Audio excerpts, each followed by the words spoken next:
Manage your stress before it manages you. I'm back with a part 2. Thank y'all for joining. Hopping right into it. Number 1 is refuse to set the record straight. You don't have to be out here proving that you were right, they were wrong. You don't have to prove that you were set up. You don't have to prove that it was all a facade. You don't have to prove that it was all a mistake. Just pay them in dust, okay? Resist the urge to go on a Kanye rant. You don't need to do all of that. Let the silence speak. The truth is going to reveal. I've made a fool of myself in the past trying to explain my point of view, and you will too, because there are people who are dedicated to giving others the benefit of the doubt, so it doesn't matter what you say or how you explain yourself. There are people who don't have the discernment or the bandwidth to understand where you're coming from anyway, so they just won't get it. And then there are the people who straight up just don't like you, and they've been looking for a reason to go against you the whole time anyway. So when that opportunity comes, they're going to jump on the bandwagon or on the other side and be in opposition to you regardless. You see what I'm saying? So why would you waste your precious time and your precious energy and your beauty explaining yourself to these types of people? That explaining and going into detail and trying to pull people to your side and get them to understand your point of view, that is draining. That is draining your beauty. That is draining your energy, your life forces, your juices. Okay? Don't do it. That's what they want you to do. They want you to exhaust yourself, and they want you to look drained and dehydrated and stressed out, and they want you to be all wrinkled up in the face, worried about, oh, I hope they can see my point of view, or oh, I hope they understand where I'm coming from. So what? Who cares? When you get to that point where you don't have to explain yourself, it's going to piss a lot of people off because they want you to be begging at their feet anyway, trying to coax them over to your side. But when you just don't care, it pisses them off. Number 2, validate yourself. Your life isn't your own if you are always caring what others think about you. Okay? You have to be able to validate and congratulate and confirm yourself. If you want a cheerleader, look in the mirror, because that's going to be your biggest cheerleader ever. Not being your own cheerleader is going to stress you out.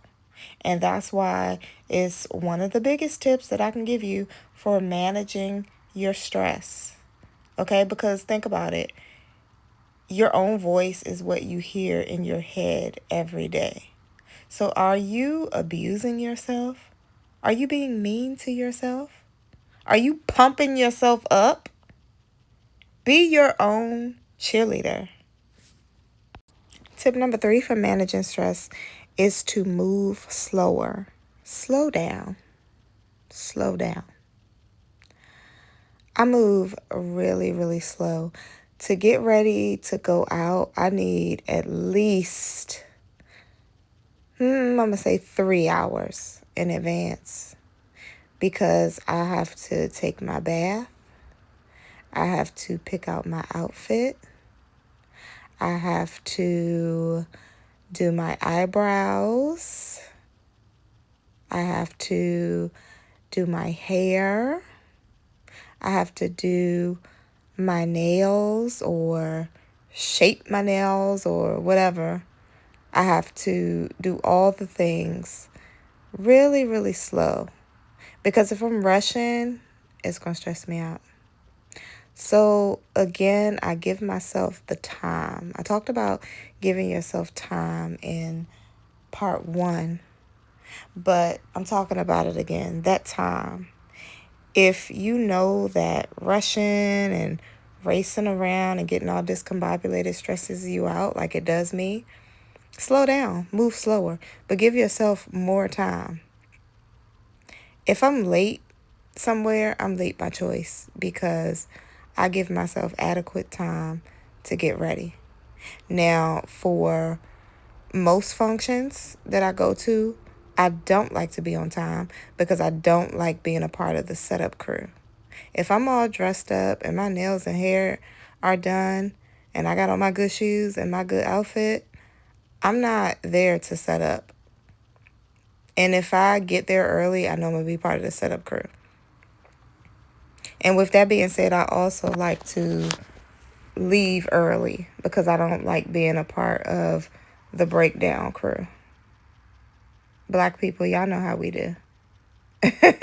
We get friends and family to help set up and help break things down. I don't like doing that when I'm in my good clothes. Now, if you let me know that you want me to be a part of the setup crew or the breakdown crew, cool. Let me know that in advance, and I'll come early. I'll be there extra early with my tennis shoes on and my jeans and my shirt, willing to help. I actually like helping set up for events and breaking events down. But if you don't let me know and I just show up as a guest, all prissy and ready to be out at the event, I'm not doing all of that. So anyway, off the subject. Move slower. I also used to move slow at work. And it just appeared that to some of my coworkers that I never had a sense of urgency. But it wasn't that. It's just that I knew that moving slow was the way I just eliminated my stress because I never wanted to be run around like a chicken with their head cut off. Never. And some people would notice it and get pissed off because, some people, i.e., haters, who always want you to be stressed out because they stressed out, they looked at it as though, oh, she doesn't have a sense of urgency. She don't care. She not doing this. She not doing that. But I'm telling you one thing. My bosses and the co-workers who were not haters, they always would give me accolades for that. You never stress. You never raise your voice. You never all over the place. You don't even have a bunch of papers on your desk. I've never seen clutter on your desk. I've never seen your desk a mess. You always seem just to have everything together. Why? That's because I moved slow. Especially if something was starting to stress me out or piss me off, I would sit down and woosah. And I would say, slow down. Slow down. Just breathe. You are not performing brain surgery. This is not life or death. Slow down. And it worked. I will walk around slow. I will perform my tasks slower, but it will be accurate and it will be done. And that was my biggest tip in managing stress. I've even won awards before at work for never showing that I was stressed out and hollering and all that crazy stuff. I think I won one time most calm or something one year when they had the little work superlatives. And I was like, oh, wow. Yep, that's me. And not that I'm Mrs. Calm all the time, but I just made a conscious effort to slow down, move slower. And I'm passing that advice on to you. It helps with the stress. It does. Okay. Tip number 4 is look around you. That's a big factor in managing stress. And I say look around you because we are living in a time that where our ancestors would have would have loved to be in. We don't have to walk for miles to fetch water from wells. You know, most of us have running water in our house. Those little life's luxuries. Think about how people had to live back in the day. We are living luxuriously compared to them. Now, they may be putting all types of toxins in our food. That's a whole nother story. But for the most part, look around you. Look at life's luxuries. You have a roof over your head. You have a phone or computer. And I know you do because you're listening to this vlogcast. Etc. You've got a lot. And then look around you, literally. If you can see, you have eyes. If you can hear, your hearing works. Okay? Look around you. And that should bring you a sense of calm to manage your stress. Like I said, I used to do at work. Woosah. It's not that serious. Slow down. You are not fighting a war. You're just fine. You'll live.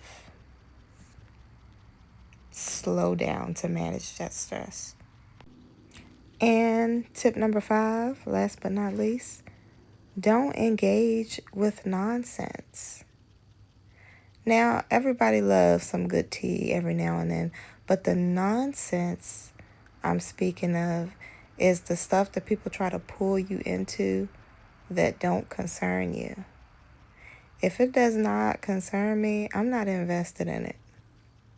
Sometimes I don't even want to hear it, especially if it's going to drag me down.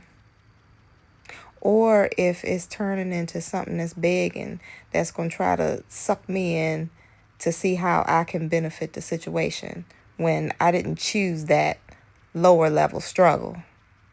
Okay? So to manage your stress, you have to disengage from the nonsense.